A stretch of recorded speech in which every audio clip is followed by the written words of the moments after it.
첫 수술도 잘 안 됐는데 재수술이 잘 되겠느냐? 10년마다 교체를 해야 된다. 보형물이 들어갔다고 그 확률을 높인다라는 증거는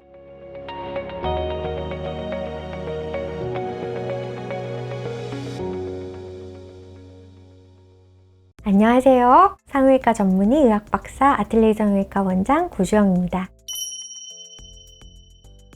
그 10년 얘기가 나왔던 보형물이 아주 예전에 한 2005년, 2006년 때 썼던 보형물들이 안에 들어있는 충진제가 있고 그걸 싸고 있는 껍데기가 있죠. 쉘이라고 하는데 이 쉘이 안정성이 좀 떨어지는 보형물들이 있었어요. 그러다 보니까 내구성이 약하니까 10년 정도 지나면은 많이 바깥으로 새고 또 그것 때문에 문제가 생긴 경우도 많고 그래서 그런 이야기가 나왔던 보형물들도 있어요. 그렇지만은 현재 우리나라에서 그리고 세계적으로 안전하게 사용하고 있는 보형물들은 쉽게 생각하시면은 이 보형물들은 반영구다 이렇게 생각을 하시면 되세요. 유방암 수술을 하고 나서도 보형물로 재건을 많이 하거든요. 근데 이제 유방암이라는 큰 수술을 했는데 우리가 이걸 10년마다 갈아야 되는 보형물이라고 판단이 들 정도의 안전성을 가진 보형물이라면 이걸로 재건을 하지를 않겠죠. 문제가 없으면은 이 가슴 보형물은 내가 평생 가져갈 수 있다 라고 생각하는 정도의 안전성을 가진 보형물들을 실제로 사용을 하고 있기 때문에 그 10년마다 교체를 해야 된다 이런 거에 대해서는 너무 걱정 안 하셔도 되고요. 그렇지만 우리가 이제 권장사항은 있어요. 보형물을 넣고 나서 3년이 지났다. 그러면은 이제 2년에 한 번 정도는 초음파나 MRI로 보형물 상태를 검사를 하는 거는 굉장히 이제 도움이 되겠죠. 그렇게 해서 문제가 없으면은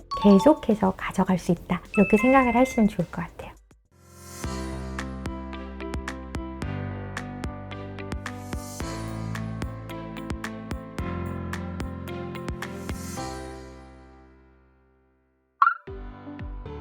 보형물이 들어갔다고 그 확률을 높인다라는 증거는 어디에도 없어요. 그렇지만 우리가 예전에 썼던 물방울 보형물들 중에 거친 표면의 보형물들 중에서 아주 극히 드물긴 하지만은 이 보형물하고 관련돼서 임파종 계열의 종양이 발생했던 케이스들이 보고가 됐거든요. 국내에서도 제가 알기로는 지금 3케이스 정도가 보고가 됐어요. 그렇기 때문에 우리가 이제 지금은 물방울 보형물들 중에서 거친 표면의 보형물들을 현재는 다 안 쓰고 있어요. 보형물하고 관계가 있는 걸로 추정이 되는 그거를 우리가 브레스트 임플란트 어소시에이티드 ALCL, 그래서 BIA ALCL이라고 얘기를 하는데 그 임파종 계열이 있었기 때문에 현재는 쓰고 있지 않지만 그래도 보형물을 넣고 생기는 암종의 특성이 장액이라 그래서 안에 이제 체액이 많이 고인다든지 아니면 이렇게 덩어리처럼 뭐가 만져진다든지 이런 여러 가지 증상으로 확인을 하실 수가 있거든요. 예전에 만약에 텍스처 보형물을 넣었었다. 그런데 내 가슴이 최근에 들어서 물이 차는 것 같다.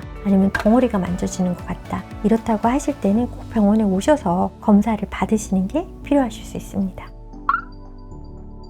가슴 재수술을 하는 가장 큰 원인들이 있어요. 첫 번째는 모양의 불만족. 그 모양에는 크기도 있을 수 있고요. 위치도 있을 수 있겠죠. 예전에 보형물을 넣었는데 출산이라든지 수유를 하면서 가슴이 너무 많이 처졌어. 그래서 보형물하고 이 가슴하고의 밸런스가 좀 맞지 않는 것 같아. 이럴 때는 이제 보형물은 그대로 놔두고 거상만 하는 경우도 있고요. 새로 나온 더 쫀쫀한 보형물로 바꾸고 싶다. 이럴 때 이제 보형물 교체하면서 가슴 거상을 같이 하기도 하고요. 이런 경우는 사실 급해서 하는 재수술은 아니에요. 응급 상황은 아닌 거죠. 그렇지만 가슴 재수술을 꼭 해야 되는 경우들이 있어요. 흔하지는 않지만은 보형물을 싸는 캡슐이라는 것들이 생기는데 이거는 이제 뭐든 다 생겨요. 이물질과 내 몸의 경계에 얇은 막이 생기거든요. 보형물도 당연히 이물질이니까 그걸 싸는 얇은 막이 생겨요. 그런데 이제 이게 안에서 출혈이 있다든지 아니면은 염증 반응이 있다든지 이런 것 때문에 이게 많이 두꺼워지면서 점점점 쪼여오는 경우가 생겨요. 그러면은 보기에도 모양이 이상해지고 통증도 발생하고 이런 경우는 일상생활에 지장이 생기기 때문에 이런 경우에도 수술이 필요하고 그리고 또 하나는 초음파랑 이런 검진을 통해서 봤더니 보형물이 터져 있네 이럴 경우에도 이렇게 응급은 아니지만 빠른 시일 내에 교체를 하시는 게 권장이 되고 있죠. 그럼요.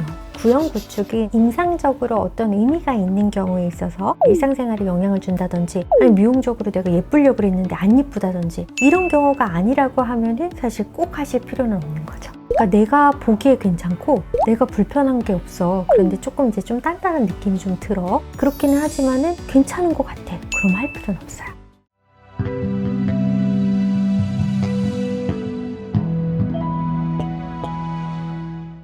가슴 재수술하면은 환자분들이 가슴이 무거우세요. 왜냐면 첫 수술도 잘 안 됐는데 재수술이 잘 되겠느냐, 이제 이런 또 불안한 마음들을 가지고 계시는데, 제가 환자분들한테 드리고 싶은 말씀은 물론 환자분에 따라서 어떤 한계가 있을 수는 있을지 모르겠지만 대부분의 환자분들이 재수술을 하러 오셔서 재수술을 받고 나면 오히려 첫 수술 때 아쉬웠던 부분들 있잖아요. 내가 첫 수술했을 때 미처 말씀 못했던, 난 이런 것까지 고정하고 싶었는데 그거는 말씀 못 드렸다, 이랬던 것까지 이제 차분히 새로운 수술을 해주시는 원장님하고 대화를 통해서 얼마든지 첫 수술보다 더 예쁜 결과를 가져가실 수도 있고요. 첫 수술보다 많이 안 아프실 거고요. 너무 힘들거나 속상하게 생각하지 마시고 다시 한번 또 나한테 예쁜 가슴을 만들어주는 기회라고 생각하시고 편안한 마음으로 상담 받으러 오셨으면 좋겠습니다. 지금까지 아틀리에 성형외과 원장 구주영이었습니다.